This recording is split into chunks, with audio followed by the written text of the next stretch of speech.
Sahabat milenial, umat muslim di muka bumi ini pasti mengetahui Nabi Adam alaihissalam.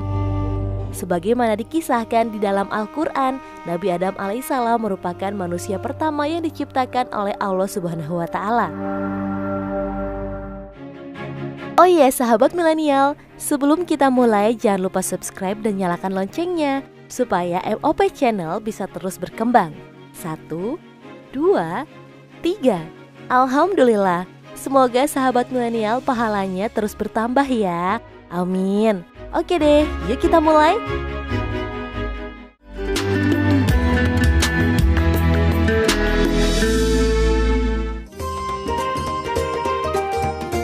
Assalamualaikum warahmatullahi wabarakatuh. Sahabat milenial, umat muslim di muka bumi ini pasti mengetahui Nabi Adam alaihissalam. Ya, sebagaimana dikisahkan di dalam Al-Quran, Nabi Adam alaihissalam merupakan manusia pertama yang diciptakan oleh Allah Subhanahu wa Ta'ala. Nabi Adam diciptakan oleh Allah tanpa ayah dan ibu. Beliau berasal dari segenggam tanah liat yang diproses hingga menjadi manusia yang sempurna.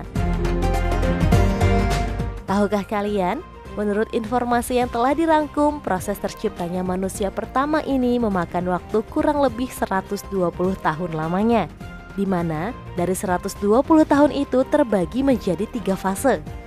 40 tahun pertama diproses dari tanah yang kering, lalu 40 tahun kedua dari tanah yang basah, dan 40 tahun ketiga diproses dari tanah yang hitam dan berbau. Dari proses itu kemudian Allah Subhanahu wa Ta'ala merubah wujud Nabi Adam dengan bentuk kemuliaan. Nah sahabat milenial, berkaitan dengan Nabi Adam alaihissalam, di episode kali ini kita akan membahas sejarah perjalanan Nabi Adam alaihissalam dan jejak-jejak peninggalan beliau yang masih tersisa di muka bumi ini. Kira-kira apa sajakah itu? Berikut rangkumannya versi Muslim milenial.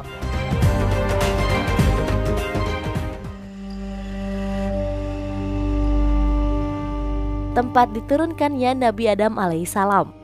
Pada saat Nabi Adam alaihissalam diciptakan, Allah Subhanahu wa Ta'ala memerintahkan jin dan malaikat termasuk iblis agar sujud kepada manusia pertama ciptaannya ini. Namun hanya iblis yang takabur dan tidak mau menuruti perintah Allah tersebut. Iblis mempunyai alasan bahwa dirinya lebih kuat daripada Adam yang hanya diciptakan dari seonggok tanah. Lalu karena kesombongannya itu, Allah menempatkan iblis di neraka selama-lamanya. Dan kejadian tersebutlah awal permulaan permusuhan antara iblis dan Bani Adam. Allah menempatkan Nabi Adam alaihissalam dalam surganya. Sang Khalik juga melengkapi kebahagiaan Nabi Adam dengan menciptakan pasangannya, yaitu Siti Hawa. Siti Hawa sendiri diciptakan Allah Subhanahu wa Ta'ala dari tulang rusuk Nabi Adam. Beliau menjadi istri seorang Nabi Adam yang menemani hidupnya di dalam surga. Di dalam surga Allah, Adam dan Hawa dibebaskan untuk memakan makanan yang ada di dalamnya.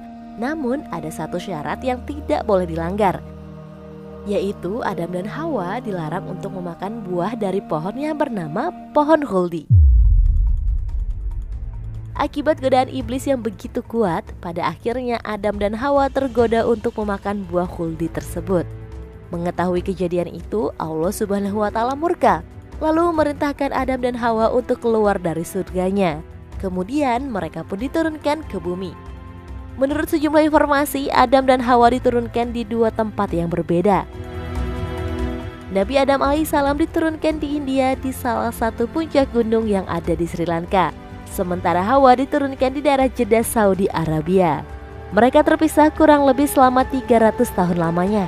Selama perjalanannya itu, Adam selalu memohon ampunan kepada Allah Subhanahu wa Ta'ala. Ia bertaubat dan memohon agar dapat segera dipertemukan dengan istrinya Siti Hawa. Lalu pada akhirnya permohonan beliau terkabul. Adam dan Hawa pun dipertemukan kembali di salah satu tempat yang bernama Jabal Rahmah di Saudi Arabia. Sahabat milenial, tempat diturunkannya Nabi Adam berada di pegunungan Samanala, India, yang dikenal dengan nama Puncak Peak atau Puncak Adam. Bagi umat muslim di sana, tempat ini diyakini sebagai tempat diturunkannya Nabi Adam pertama kali ke bumi. Mereka meyakini hal tersebut karena di sini telah ditemukan jejak kaki berukuran raksasa dengan ukuran panjang 1,8 meter dan lebar 1 meter. Tempat jejak kaki yang ditemukan ini telah dianggap sebagai tempat yang sakral oleh warga sekitar dan warga di seluruh dunia pada umumnya. Bukan hanya bagi umat muslim, tetapi juga bagi warga non-muslim di sana seperti agama Buddha, Hindu, dan juga Kristen. Umat Hindu sendiri meyakini jejak kaki di tempat ini merupakan jejak peninggalan dari tarian yang dimainkan oleh Dewa Shiva. Sedangkan umat Kristen meyakini jejak kaki di tempat ini merupakan milik dari Saint Thomas yang dibuat ketika ia menyebarkan Kristen di Sri Lanka. Begitu pula bagi umat Buddha, mereka meyakini jejak kaki yang tercetak di atas batu safir ini merupakan peninggalan Buddha saat kunjungan terakhirnya ke Sri Lanka.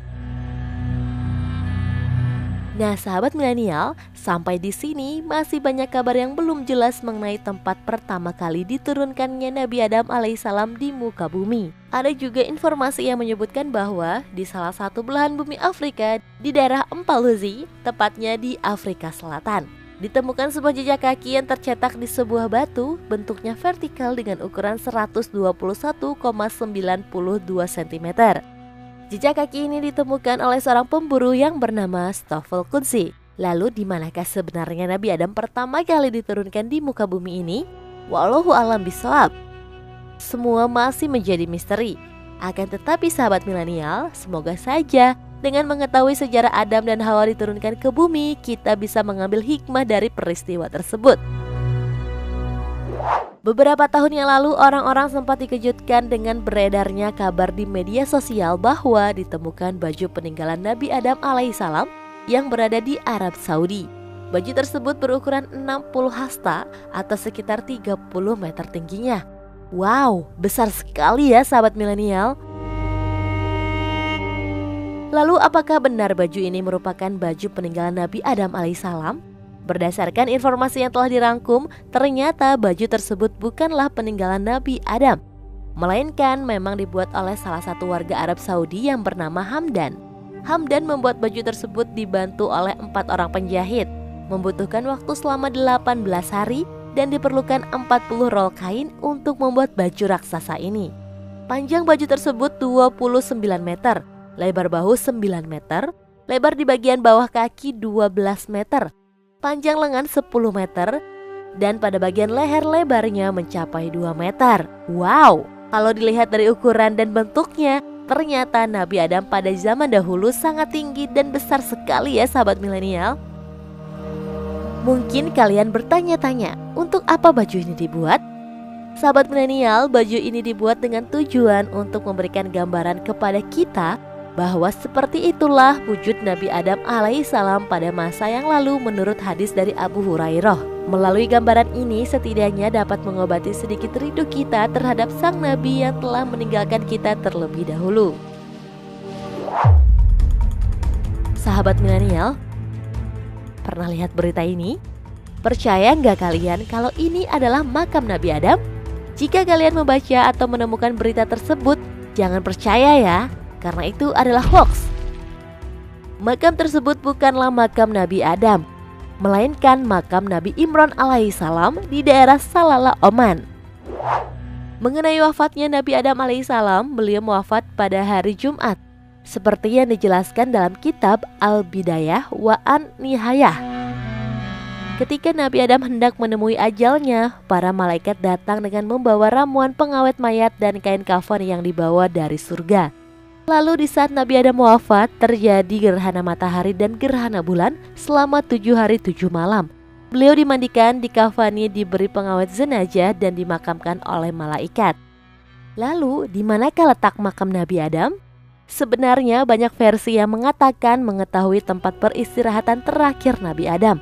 Ada yang menyebutkan makam beliau berada di sebuah daerah yang bernama Al-Quds, atau yang biasa kita kenal dengan sebutan Baitul Maqdis. Selain itu, ada juga yang menyebutkan makam Nabi Adam terletak di India. Kemudian di dalam sebuah kitab yang bernama Qasasul Anbiya, disebutkan bahwa Nabi Adam alaihissalam dimakamkan di daerah Hebron dan Yerusalem. Keberadaan makam Nabi Adam alaihissalam memang belum terungkap di mana letak pastinya. Namun itu semua tidak boleh mengurangi rasa iman kita terhadap para nabi Allah Subhanahu wa Ta'ala. Biarlah semua itu menjadi misteri langit dan hanya Allah yang mengetahui. Sahabat milenial, semoga sajian episode kali ini memperkaya pengetahuan kita akan sejarah para nabi Allah Subhanahu wa Ta'ala. Sekian dulu dari kami, tanpa bermaksud menggurui. Akhirul kalam, wassalamualaikum warahmatullahi wabarakatuh.